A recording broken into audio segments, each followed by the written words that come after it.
நெல்லை மாவட்டம் விஜயாபதியில் திசையன்விளை மற்றும் ராதாபுரம் வட்டார ஜமா அத்துல் உலாமா சபை சார்பில் மத நல்லிணக்கத்தை வலியுறுத்தும் முப்பெரும் விழா சிறப்பாக நடைபெற்றது.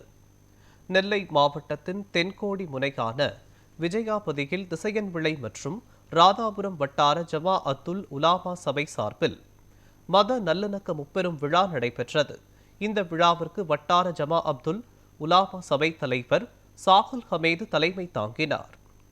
கூத்தங்குழி உதவி பங்குத்தந்தை ரிச்சன் மற்றும் ஆன்மீக சொற்பொழிவாளர் பாலன் ஆகியோர் கலந்து கொண்டு மத நல்லிணக்கத்தின் அவசியத்தை வலியுறுத்தி சிறப்புரையாற்றினர்.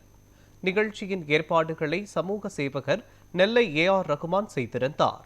இந்நிகழ்ச்சியில் சுற்றுவட்டார பகுதிகளைச் சேர்ந்த திரளான பொதுமக்கள் கலந்து கொண்டு சிறப்பித்தனர்.